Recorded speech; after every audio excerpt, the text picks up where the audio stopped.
ஏழாவது பாடம் அணுக்களும் மூலக்கூறுகளும்.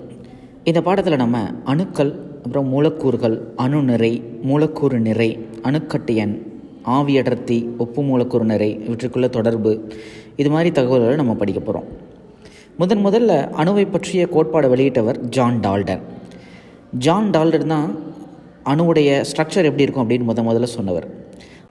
அதுக்கப்புறம் J Thomson, Rutherford, Niels Bohr, Schrodinger, இவங்கெல்லாம் அதுக்கப்புறம் அணுவை பற்றிய கொள்கைகளை இன்னும் பெருசாக்குனாங்க. இந்த அணுவை பற்றிய கோட்பாடுகளை நம்ம முதல்ல தெரிஞ்சுக்கணும். அந்த கோட்பாடுகளில் முதல் விஷயம் என்ன அப்படின்னா, அணு என்பது பிளக்கக்கூடிய துகள். முன்னாடி அணுவை பிளக்க முடியாது அப்படின்னு நினச்சிட்டு இருந்தாங்க. ஆனால் அணுவை பிளக்க முடியும் அப்படின்னு சொல்லிட்டு அதுக்குள்ளே இருக்கிற எலக்ட்ரான், புரோட்டான், நியூட்ரான்லாம் கண்டுபிடிச்சதுக்கப்புறம் முடிவு பண்ணாங்க. ரெண்டாவது விஷயம், ஒரு தனிமத்துடைய அணுக்கள் வெவ்வேறு அணுநிறைகளை பெற்றுள்ளன. அதாவது ஐசோடோப்புகள் அப்படின்னு சொல்லுவாங்க. ஒரே தனிமமாக இருக்கும், அணு எண், அணு நிறை ஒரே அணு எண்ணை பெற்றிருக்கும், ஆனால் வெவ்வேறு அணு நிறைகளை பெற்றிருக்கும். அதாவது நியூட்ரான்களுடைய எண்ணிக்கையில் மாறுபடும். அப்படிங்கிறது தான் ஐசோடோப்புகள் அப்படின்னு சொல்லுவாங்க. உதாரணத்துக்கு நம்ம குளோரினோட ஐசோடோப்பை பார்த்தோம் அப்படின்னா, குளோரினுடைய எலக்ட்ரான்களின் எண்ணிக்கை 17, புரோட்டான்கள் எண்ணிக்கை 17. ஆனால் நியூட்ரான்கள் 18 இருக்குது, 20 இருக்குது.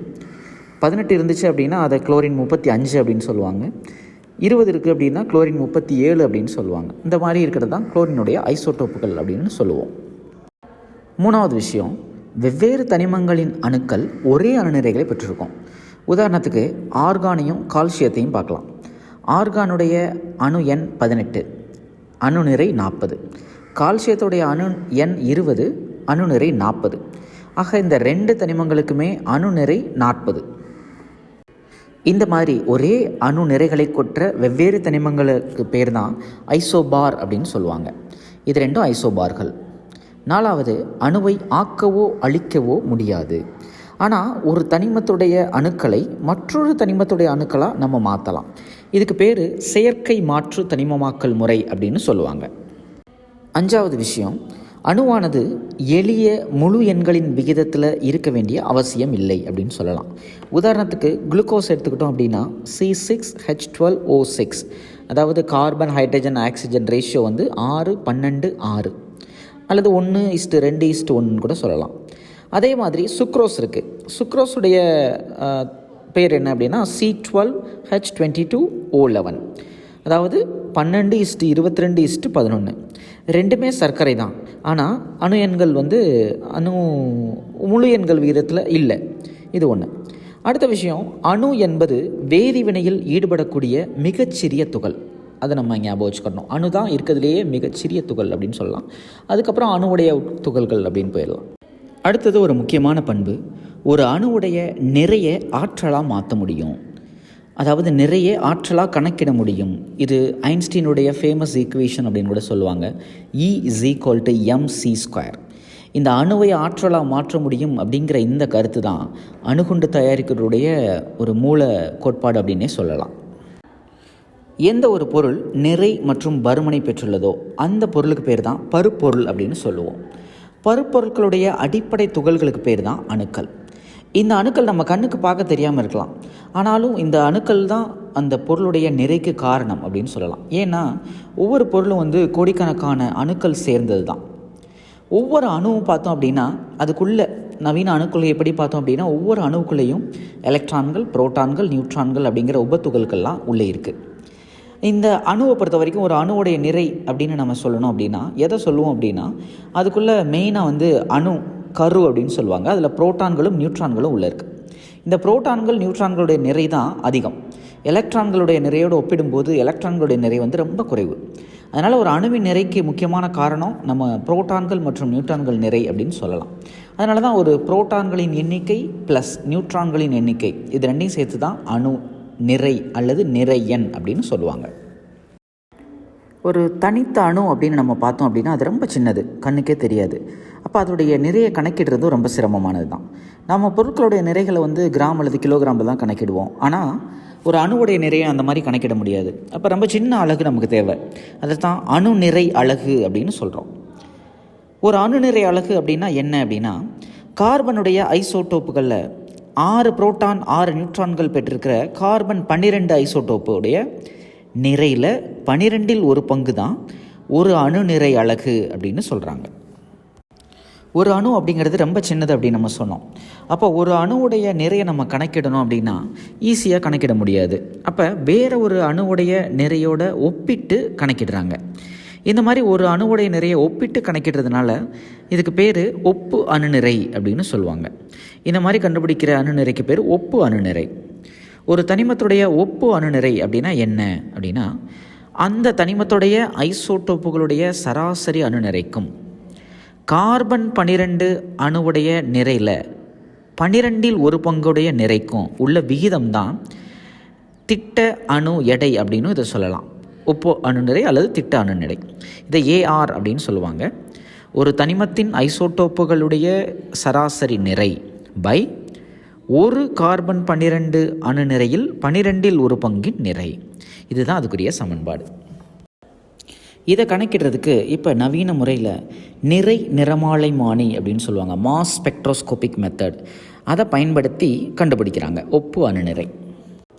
இந்த முறையில் கண்டுபிடிக்கப்பட்ட சில தனிமங்களுடைய அணுநிறைகளை கொடுத்துருக்குறாங்க. ஒப்பு அணுநிறை ஹைட்ரஜனுக்கு 1, கார்பனுக்கு 12, நைட்ரஜனுக்கு 14, ஆக்சிஜனுக்கு 16, இந்த மாதிரி கொடுத்துருக்குறாங்க. அதே மாதிரி இது ஆக்சுவலி ஒரு ஒப்பீட்டு அளவுங்கிறதுனால, இதுக்கு விகிதம்ங்கிறதுனால இதுக்கு அலகு கிடையாது. ஒப்பு அணுநிறைக்கு அலகு கிடையாது. ஆனால் நம்ம பெரும்பாலும் அணுநிறையை கிராமில் குறிப்பிடுறதுனால அதை கிராம் அணுநிறை அப்படின்னு சொல்லுவாங்க. அப்போ அந்த வகையில் ஹைட்ரஜனுடைய கிராம் அணுநிறை 1 கிராம், கார்பனுடைய கிராம் அணுநிறை 12 கிராம், அந்த மாதிரி பயன்படுத்துவோம். ஒப்பு அணுநிறை மாதிரி சராசரி அணுநிறை அப்படின்னு ஒன்று இருக்குது. ஒரு தனிமத்துடைய சராசரி அணுநிறை அப்படிங்கிறது என்ன அப்படின்னா, இயற்கையில் கிடைக்கக்கூடிய கணக்கிடப்பட்ட ஐசோடோப்புகளுடைய சராசரி நிறையை தான் சராசரி அணுநிறை அப்படின்னு சொல்லுவாங்க. உதாரணத்துக்கு கார்பன் அப்படின்னு எடுத்துக்கிட்டோம் அப்படின்னா, கார்பன் இயற்கையில் பல்வேறு ஐசோடோப்புகள் கிடைக்கும். முக்கியமாக கார்பன் 12 ஐசோடோப்பும் கார்பன் 13 ஐசோடோப்பும் இயற்கையில் அதிகமாக கிடைக்குது. அதில் கார்பன் 12 அப்படின்னு எடுத்துக்கிட்டோம் அப்படின்னா கிட்டத்தட்ட 98.9% கிடைக்குது. கிடைக்கக்கூடிய 100%ல் 98.9 கார்பன் 12, கார்பன் 13 1% கிடைக்குது. அப்போ இதோடைய அணு நிறை வெவ்வேறாக இருக்கும். அப்போ இதோடைய சராசரி அணுநிறையை நம்ம கண்டுபிடிக்க வேண்டியது அவசியமாக இருக்குது. எப்படின்னு கேட்டிங்கன்னா, கார்பனுடைய சராசரி அணுநிறை இஸ் ஈக்குவல் டு, இப்போ இதில் கார்பன் 12 கார்பன் 13 2 இருக்குது. அப்போ 12 × 98.9/100 ப்ளஸ் 13 × 1.1/100. இதை பெருக்கணும் அப்படின்னா ஆன்சர் 11.868 ப்ளஸ் 0.143. ரெண்டையும் கூட்டணும் அப்படின்னா 12.011 AMU அப்படின்னு கொடுத்துருக்காங்க இல்லையா, அதாவது அட்டாமிக் மாஸ் யூனிட், அணு நிறை அலகு அப்படின்னு சொல்லுவாங்க. இதை ரவுண்ட் பண்ணி தான் நம்ம 12, அதாவது கார்பனுக்கு 12 அப்படின்னு நம்ம பயன்படுத்திக்கிட்டு இருக்கோம். இது ஒரு சராசரி அணுநிறை தான். இதே மாதிரி தான் பல தனிமங்களுக்கு அணுநிறைகள், சராசரி அணுநிறைகளை நம்ம பயன்படுத்துகிறோம். உதாரணத்துக்கு ஹைட்ரஜனுக்கு 1.008, ஹீலியத்துக்கு 4.003. ஆனால் நம்ம அதை முழுமைப்படுத்தி பயன்படுத்திக்கிறோம். ஹைட்ரஜனுக்கு 1, ஹீலியத்துக்கு 4, லித்தியத்துக்கு 7, பெரிலியத்துக்கு 9, போரானுக்கு 11 அப்படின்னு அதோடைய முழுமைப்படுத்தப்பட்ட மதிப்பு தான் நம்ம பயன்படுத்திகிட்டு இருக்கோம். அடுத்தது மூலக்கூறு மற்றும் மூலக்கூறு நிறை பற்றி பார்க்க போகிறோம். மந்த வாயுக்களை தவிர பெரும்பாலும் நம்ம அட்டவணையில் பார்த்தோம் இல்லையா, அந்த கடைசி தொகுதி மந்த வாயுக்கள் அப்படின்னு, அந்த மந்த வாயுக்களை தவிர எல்லா தனிமங்களுமே பெரும்பாலும் அதே அணுக்களோடையோ அல்லது பிற தனிமங்களுடைய அணுக்களோடையோ இணைந்தே தான் காணப்படும். இந்த மாதிரி காணப்படுறதுக்கு பேர் தான் மூலக்கூறு அப்படின்னு சொல்லுவோம். நம்ம ஆல்ரெடி படிச்சிருக்கோம். இந்த மூலக்கூறுகளை பொறுத்த வரைக்கும் அது அதே தனிம மூலக்கூறாக இருந்தால் ஒத்த அணு மூலக்கூறு அப்படின்னு சொல்லுவாங்க. வேறு தனிமத்துடைய அணுக்கள் சேர்ந்து இருந்துச்சு அப்படின்னா வேற்றணு மூலக்கூறு அப்படின்னு சொல்லுவாங்க. அதே மாதிரி அந்த மூலக்கூறுகளில் இருக்கிற அணுக்களுடைய எண்ணிக்கையை பொறுத்து அதோடைய பேர் இருக்கும். ஒரே ஒரு அணு தான் இருக்குது அப்படின்னா அது ஓரணு. 2 அணுக்கள் இருக்குது அப்படின்னா ஈரணு மூலக்கூறு. 3 அணுக்கள் இருக்குது அப்படின்னா மூவணு மூலக்கூறு. 3ற்கும் மேற்பட்ட அணுக்கள் இருக்குது அப்படின்னா அது பல அணு மூலக்கூறு அப்படின்னு சொல்லுவாங்க. இப்போ இந்த உதாரணத்தில் பார்த்தோம் அப்படின்னா ஆக்சிஜன் இருக்குது. ஆக்சிஜன் ஒரு ஒத்த ஈரணு மூலக்கூறு. ஓசோன் எடுத்துக்கிட்டோம் அப்படின்னா அது ஒத்த மூவணு மூலக்கூறு. ஏன்னா 3மே ஆக்சிஜன் தான் இருக்கும். கீழே இருக்கிற எக்ஸாம்பிளில் HCl இருக்குது, ஹைட்ரஜன் குளோரைடு. இதில் ஒரு ஹைட்ரஜன் ஒரு குளோரின் இருக்குது. அப்போ வேற்று ஈரணு மூலக்கூறு அப்படின்னு சொல்லலாம். அது மாதிரி நீர் எடுத்துக்கிட்டோம் அப்படின்னா H2O, 2 ஹைட்ரஜன் ஒரு ஆக்சிஜன். ஸோ இது ஒரு வேற்று மூலக்கூறு, அதே இது மூவணு மூலக்கூறு. அதனால் வேற்று மூவணு மூலக்கூறு அப்படின்னு சொல்லுவோம். அடுத்து நம்ம ஒப்பு மூலக்கூறு நிறை பார்க்க போகிறோம். ஏற்கனவே நம்ம ஒப்பு அணு நிறை பார்த்தோம் இல்லையா, அதே மாதிரி தான் ஒப்பு மூலக்கூறு நிறை.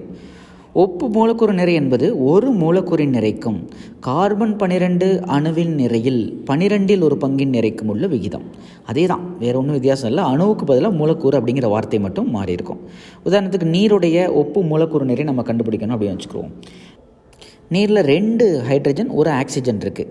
அப்போ 2 ஹைட்ரஜனின் நிறை ப்ளஸ் ஒரு ஆக்சிஜனின் நிறை. ஹைட்ரஜனோட நிறை 1. ஸோ 2 × 1 2. ஆக்சிஜனுக்கு 16, ஒரு 16 16, ரெண்டையும் சேர்த்தோம் அப்படின்னா 18. அப்போ ஒரு நீர் மூலக்கூறுடைய நிறையானது கார்பன் 12 அணு நிறையை விட 18 மடங்கு பெருசு அப்படின்னு நம்ம சொல்லலாம். இதுதான் ஒப்பிட்டு சொல்கிறதுனால இது ஒப்பு மூலக்கூறு நிறை அப்படின்னு சொல்கிறாங்க. அடுத்து நம்ம பார்க்க போகிறது அணுக்கள் மற்றும் மூலக்கூறுகளுக்கு இடையில் இருக்கிற வேறுபாடுகள். இப்போ அணுக்கள் மூலக்கூறுகள், ஒரு தனிமத்துடைய மிகச்சிறிய துகள் அப்படின்னா அது அணு. தனிமம் அல்லது சேர்மத்தின் மிகச்சிறிய பகுதி அது மூலக்கூறு. மந்தவாய்க்களை தவிர எல்லா அணுக்களும் தனித்த நிலையில் தான் இருக்கும். மூலக்கூறுகள் எப்பயுமே தனித்த நிலையில் தான், எல்லாத்துக்குமே தனித்த நிலையில் தான் இருக்கும். மந்தவாய்க்களை தவிர மற்ற அணுக்கள் வினைத்திறன் மிக்கவை. ஆனால் மூலக்கூறுகள் எப்பயுமே வினைத்திறன் குறைந்தவை. அணுக்களில் வேதிப்பிணைப்புகள் கிடையாது. மூலக்கூறுகளில் வேதிப்பிணைப்புகள் மூலமாக தான் அது பிணைக்கப்பட்டிருக்கு. இது அணுக்களுக்கும் மூலக்கூறுகளுக்கும் இடைப்பட்ட வேறுபாடுகள். அணுக்கள் மற்றும் மூலக்கூறுகளை பற்றி இது வரைக்கும் படித்தோம். ஒரு அணுவுடைய நிறைய நம்ம இது வரைக்கும் பார்த்த வரைக்கும் ஒப்பிட்டு கண்டுபிடிக்கிறோம் அப்படின்னு சொல்லிட்டு நம்ம சொல்லியிருந்தோம். ஸோ இது ஒரு ஒப்பீட்டு அளவு, அதனால தான் அதை ஒப்பு அணு நிறை அப்படின்னு சொன்னோம். ஸோ இந்த அணுக்களுடைய எண்ணிக்கை நிறைய இருக்கும். அதை ஜோடி, டஜன் அந்த மாதிரி அலகுகளை பயன்படுத்துகிறாங்க. அதையும் விட எண்ணிக்கை நிறையா இருக்கிறதுனால அதை அளவிடுறதுக்கு ஒரு புதிய அளவு தேவைப்பட்டுச்சு. அதுக்காக மோல் அப்படின்னு ஒரு அலகை பயன்படுத்தினாங்க. இந்த மோல் அப்படிங்கிறது எதை குறிக்கும் அப்படின்னா துகள்களுடைய எண்ணிக்கையை தான். ஒரு மோல் அப்படிங்கிறது எவ்வளவு அப்படின்னு கேட்டிங்கன்னா, எஸ்ஐ அளவீட்டு முறையில் ஒரு மோல் என்பது கார்பன் 12 ஐசோட்டோப்புடைய 12 கிராம் நிறையில் உள்ள அணுக்களின் எண்ணிக்கைக்கு சமமான அடிப்படை துகள்களை கொண்ட, அது அணுக்களாக இருக்கலாம் அல்லது மூலக்கூறுகளாக இருக்கலாம், பொருளின் அளவு தான் ஒரு மோல் அப்படின்னு சொல்கிறாங்க. இதுதான் ஒரு மோல். இந்த துகள்களுடைய எண்ணிக்கை எவ்வளவு அப்படிங்கிறத அவகாட்ரோ அப்படிங்கிற இத்தாலியைச் சேர்ந்த ஒரு அறிவியல் அறிஞர் தான் முன்மொழிஞ்சார்.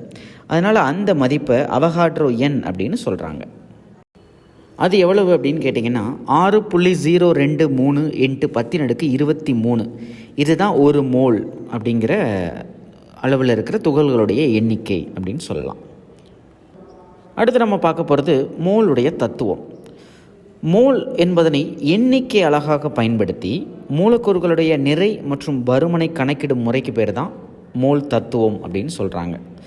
இதை பயன்படுத்திட்டு அணுக்களுடைய மோல்களின் எண்ணிக்கை, மூலக்கூறுகளின் மோல்களின் எண்ணிக்கை, வாயுக்களின் மோல்களின் எண்ணிக்கை, அயனிகளின் மோல்களின் எண்ணிக்கை, இதெல்லாத்தையும் நம்ம கண்டுபிடிக்க முடியும். இதில் திட்ட வெப்ப அழுத்த நிலை அப்படின்னா என்னென்னு தெரிஞ்சுக்கோங்க.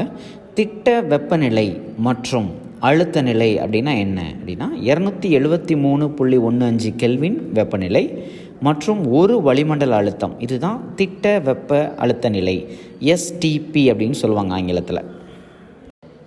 ஒரு அணு மோல் அப்படின்னா என்ன அப்படின்னா, ஒரு மோல் அணு என்பது 6.023 × 10⁻23 அணுக்களை கொண்டது. இது அந்த அணுவுடைய கிராம் அணு நிறைக்கு சமமாக இருக்கும். உதாரணத்துக்கு ஒரு மோல் ஆக்சிஜன் அப்படின்னா 6.023 × 10⁻23 ஆக்சிஜன் அணுக்கள் சேர்ந்தது தான் 16 கிராம் ஆக்சிஜன். அதே மாதிரி தான் ஒரு மோல் மூலக்கூறு அப்படின்னா 6.023 × 10⁻23 மூலக்கூறுகளை கொண்டது அப்படின்னு சொல்லலாம். இது அந்த மூலக்கூறு கிராம் நிறைக்கு சமம், மூலக்கூறு நிறைக்கு சமம் அப்படின்னு சொல்லலாம். ஒரு மோல் மூலக்கூறு ஆக்சிஜன் அப்படின்னா 6.023 × 10⁻23 ஆக்சிஜன் மூலக்கூறுகளை கொண்டது. அது எவ்வளோ இருக்கும் அப்படின்னா 32 கிராம். ஏன்னா ஆக்சிஜனுடைய கிராம் மூலக்கூறு நிறை 32 கிராம். இது மாதிரி மோலார் பருமன் என்றால் என்ன அப்படின்னு கேட்டாங்க, 2 மார்க் கொஸ்டினில் வரும். திட்ட வெப்ப அழுத்த நிலை நான் முதல்ல சொன்னேன் இல்லையா, STP. ஒரு மோல் வாயுவானது 22.4 லிட்டர் தான் இருக்கும்.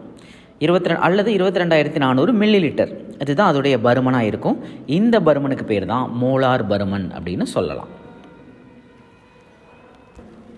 மோல்களுடைய எண்ணிக்கையை நம்ம பல்வேறு முறைகளில் கணக்கிடலாம். உதாரணத்துக்கு நிறை அணுநிறை தெரிஞ்சிச்சு அப்படின்னா நிறை பை அணுநிறை அப்படின்னு கண்டுபிடிக்கலாம். இல்லை மூலக்கூறு நிறை தெரியும் அப்படின்னா நிறைய மூலக்கூறு நிறையால் வகுத்தோம் அப்படின்னா மோல்களின் எண்ணிக்கை கிடைக்கும். இல்லை அப்படின்னா அணுக்களின் எண்ணிக்கையை அவகாட்ரோ எண்ணால் வகுத்தாலும் மோல்களின் எண்ணிக்கை கிடைக்கும். அதே மாதிரி மூலக்கூறுகளின் எண்ணிக்கையை அவகாட்ரோ எண்ணால் வகுத்தாலும் நமக்கு மோல்களின் எண்ணிக்கை கிடைக்கும். நம்ம இது வரைக்கும் பருப்பொருட்களுடைய துகள்களின் எண்ணிக்கை அவகாட்ரோ எண் அதை பற்றி படித்தோம். ஆனால் சில நேரத்தில் அந்த சேர்மத்தில் இருக்கிற தனிமங்களுடைய சதவீதம் தேவைப்படும். அதை எப்படி கண்டுபிடிக்கிறது அப்படின்னு பார்க்கலாம். உதாரணத்துக்கு ஒரு சேர்மத்துடைய சதவீத இயைபு அப்படிங்கிறது என்னென்னா 100 கிராம் சேர்மத்தில் ஒவ்வொரு தனிமத்துடைய நிறை எவ்வளவு இருக்குது அப்படிங்கிறத குறிக்கிறது தான் சதவீத இயைபு. ஒரு தனிமத்துடைய நிறை சதவீதம் அப்படிங்கிறத எப்படி கண்டுபிடிக்கலாம் அப்படின்னா சேர்மத்தில் உள்ள அந்த குறிப்பிட்ட தனிமத்துடைய நிறையை அந்த சேர்மத்துடைய மூலக்கூறு நிறையால் வகுத்து அதை 100ஆல் பெருக்கணும் அப்படின்னா நமக்கு அந்த தனிமத்துடைய சதவீத இயைபு கிடச்சிரும். இந்த எக்ஸாம்பிள் நம்ம பார்க்கலாம். மீத்தேனில் உள்ள தனிமங்களுடைய சதவீத இயைபை நம்ம பார்க்கலாம். மீத்தேன் அப்படின்னா CH4. இதோடைய மூலக்கூறு நிறை கார்பனுக்கு 12, ஹைட்ரஜனுக்கு 1, 4 ஹைட்ரஜனுங்கிறதுனால 4, ஆக மொத்தம் 16 கிராம். இதில் கார்பன் 12 இருக்கு இல்லையா, அப்போ 12/16 × 100, அதாவது 75%. அதே இது ஹைட்ரஜனுக்கு பார்த்தோம் அப்படின்னா 4/16 × 100 வகுத்தோம் அப்படின்னா 25%. ஸோ இதில் ஒரு மீத்தேனில் 75% கார்பனும் 25% ஹைட்ரஜனும் இருக்கும் அப்படின்னு சொல்லலாம். 1811 அவகாட்ரோ மூலக்கூறு எண்ணிக்கைக்கும் அதோடைய பருமனுக்கும் இடையில் என்ன தொடர்பு அப்படின்னு கண்டுபிடிச்சார். அது அவர் என்ன சொல்கிறாரு அப்படின்னா மாறா வெப்ப மற்றும் அழுத்த நிலையில் சம பருமனுள்ள வாயுக்கள் அனைத்தும் சம அளவு எண்ணிக்கையிலான மூலக்கூறுகளை கொண்டிருக்கும். அதாவது ஒரு 2 வாயு இருக்குது, 2 வாயுடைய வெப்பம் மாறலை, அழுத்தம் மாறலை அப்படின்னு வச்சுக்கிட்டோம் அப்படின்னா, ரெண்டுமே 1 லிட்டர் எடுத்துக்கிட்டோம் அப்படின்னா 2லையும் இருக்கக்கூடிய துகள்களுடைய எண்ணிக்கை, அதாவது அந்த மூலக்கூறுகளுடைய எண்ணிக்கை சமமாக இருக்கும் அப்படின்னு சொன்னார். அழுத்தமும் வெப்பமும் மாறாத நிலையில் 1 லிட்டர் ஹைட்ரஜன்லையும் 1 லிட்டர் ஆக்சிஜன்லையும் 1 லிட்டர் நைட்ரஜன்லையும் எந்த வாயுவாக எடுத்துக்கிட்டாலும் அதில் இருக்க துகள்களுடைய எண்ணிக்கை சமமாக தான் இருக்கும் அப்படின்னு சொல்கிறார். ஸோ இதை நம்ம எடுத்துக்கிட்டோம் அப்படின்னா அது ரெண்டும் நேர்த்தகவு அப்படின்னு சொல்லலாம். வாயுடைய பருமனை கேபிட்டல் V அப்படின்னும் துகள்களுடைய அல்லது மூலக்கூறுகளுடைய எண்ணிக்கையை N அப்படின்னு எடுத்துக்கிட்டோம் அப்படின்னா V directly proportional to N, V நேர்த்தகவு N அப்படின்னு சொல்லலாம். இந்த ப்ரொபோஷனாலிட்டி எடுத்துகிட்டு ஈக்குவல் போட்டோம் அப்படின்னா ஒரு மாறிலி சேர்க்கணும். அப்போ V இஸ் ஈக்குவல் டு மாறிலி இன்ட்டு N அப்படின்னு சொல்லலாம். அவகாட்ரோ விதிக்கு பயன்பாடுகள் இருக்குது. கே-லுசாக் விதியை விவரிக்குது. வாயுக்களுடைய அணுக்கட்டு என்ன, இதை பயன்படுத்தி கணக்கிடலாம். அவகாட்ரோ விதியை பயன்படுத்தி வாயுக்களுடைய மூலக்கூறு வாய்ப்பாட்டையும் நம்ம கணக்கிடலாம். மூலக்கூறு நிறை, ஆவி அடர்த்தி, இந்த ரெண்டுக்குள்ள தொடர்பை வருவிக்குது. எல்லா வாயுக்களுடைய கிராம் மோலார் பருமன், அதாவது 22.4 லிட்டர் திட்ட வெப்ப அழுத்த நிலைன்னு சொல்லுவோம் இல்லையா, அதை கணக்கிடுறதுக்கும் பயன்படுது. இந்த அவகாட்ரோ விதியுடைய முக்கியமான பயன்பாடு மூலக்கூறு நிறைக்கும் ஆவி அடர்த்திக்கும் உள்ள தொடர்பை வருவிக்குது அப்படின்னு சொன்னோம் இல்லையா, அது நமக்கு பாடத்தில் இருக்குது. ஒரு 5 மார்க் கொஸ்டின். அதுக்கு முதல்ல ஒப்பு மூலக்கூறு நிறைனா என்ன, ஆவி அடர்த்தினா என்னன்னு டெஃபினிஷன் ஏற்கனவே படிச்சிருக்கோம், திரும்ப ஒருக்க ஞாபகப்படுத்திக்கிறோம். ஒரு வாயு அல்லது ஆவியுடைய ஒப்பு மூலக்கூறு நிறை என்பது ஒரு மூலக்கூறு வாயு அல்லது ஆவியின் நிறைக்கும் ஒரு ஹைட்ரஜன் அணுவின் நிறைக்கும் இடையே உள்ள விகிதம். இதுதான் ஒப்பு மூலக்கூறு நிறை. ஆவி அடர்த்தினா என்ன, மாறா வெப்ப மற்றும் அழுத்த நிலையில் ஒரு குறிப்பிட்ட பருமனுள்ள வாயு அல்லது ஆவியின் நிறைக்கும் அதே பருமனுள்ள ஹைட்ரஜன் அணுவுடைய நிறைக்கும் உள்ள விகிதம், அதுதான் ஆவி அடர்த்தி அல்லது VD அப்படின்னு சொல்லுவாங்க. இந்த ரெண்டுக்குள்ள தொடர்பை நம்ம வருவிக்க போகிறோம். ஆவி அடர்த்தி அதுக்குரிய சமன்பாடை போட்டிருக்கோம். திட்ட வெப்ப அழுத்த நிலையில் குறிப்பிட்ட பருமனுள்ள வாயு அல்லது ஆவியின் நிறை பை அதே பருமனுள்ள ஹைட்ரஜன் அணுவுடைய நிறை. அவகாட்ரோ விதிப்படி சம பருமனுள்ள வாயுக்கள் அனைத்தும் சம அளவு எண்ணிக்கையான மூலக்கூறுகளை கொண்டிருக்கும் அப்படின்னு நம்ம சொல்லணும். அப்போ ஒரு பருமன் உள்ள வாயுவில் n எண்ணிக்கையில் இருக்கிற மூலக்கூறுகள் இருக்குது அப்படின்னு நம்ம வச்சுக்கிடுவோம். அப்படின்னா இந்த ஃபார்முலா எப்படி மாற்றலாம்? ஆவி அடர்த்தி இஸ் ஈக்குவல் டு n மூலக்கூறு அல்லது வாயு அல்லது ஆவியின் நிறை பை n மூலக்கூறு ஹைட்ரஜனின் நிறை. இந்த எண்ணை வந்து 1ன்னு வச்சுக்கிறோம், ஏன்னா மேலே எண்ணெய் கீழே எண்ணெய் இருக்குது. அப்போ ஆவி அடர்த்தி இஸ் ஈக்குவல் டு ஒரு மூலக்கூறு வாயு அல்லது ஆவியுடைய நிறை பை ஒரு மூலக்கூறு ஹைட்ரஜனின் நிறை. ஸோ இந்த சமன்பாடு மாறி இருக்கு. ஹைட்ரஜன் ஒரு ஈரணு மூலக்கூறு, அதனால் ஆவி அடர்த்தி இஸ் ஈக்குவல் டு ஒரு மூலக்கூறு வாயு அல்லது ஆவியின் நிறை பை 2 ஹைட்ரஜன் அணுக்களின் நிறை. மூலக்கூறை நம்ம அணுக்கள்னு மாற்றிருக்கோம். அப்போ இந்த சமன்பாடை நம்ம ஒப்பு மூலக்கூறு நிறையோட சமன்பாடோட இப்போ ஒப்பிட போகிறோம். அதுக்கு அந்த சமன்பாடை முதல்ல பார்ப்போம். இந்த இருக்குது, இதுதான் ஒப்பு மூலக்கூறு நிறை உடைய சமன்பாடு. ஒரு மூலக்கூறு வாயு அல்லது ஆவியின் நிறை பை ஒரு ஹைட்ரஜன் அணுவின் நிறை. இப்போ மேலே இருக்க சமன்பாடுக்கும் கீழே இருக்க சமன்பாட்டுக்கும் ஒரே ஒரு வித்தியாசம் தான், பார்த்தாலே உங்களுக்கு தெரியும். அதில் 2 ஹைட்ரஜன் இருக்குது, இதில் ஒரு ஹைட்ரஜன் இருக்குது. அப்போ இந்த சமன்பாடை நம்ம அந்த சமன்பாட்டோட ஒப்பிட்டோம், அதாவது இதை எடுத்து அதில் பிரதியிட்டோம் அப்படின்னா மேலே இருக்க சமன்பாடு எப்படி மாறும்? ஆவி அடர்த்திக்குரிய சமன்பாடு எப்படி மாறும்? ஆவி அடர்த்தி இஸ் ஈக்குவல் டு ஒப்பு மூலக்கூறு நிறை பை 2 அப்படின்னு மாறும். இந்த 2 நம்ம குறுக்க அந்த பக்கம் கொண்டு போனோம் அப்படின்னா 2 × ஆவி அடர்த்தி இஸ் ஈக்குவல் டு வாயு அல்லது ஆவியின் ஒப்பு மூலக்கூறு நிறை. அதே மாற்றியும் எழுதலாம், ஒப்பு மூலக்கூறு நிறை இஸ் ஈக்குவல் டு 2 × ஆவி அடர்த்தி. இதுதான் ஆவி அடர்த்திக்கும் ஒப்பு மூலக்கூறு நிறைக்கும் உள்ள தொடர்பு. இது ஒரு 5 மார்க் கொஸ்டின். இந்த பாடத்தில் இந்த 2 கேள்வி வர்றதுக்கு வாய்ப்பு இருக்குது.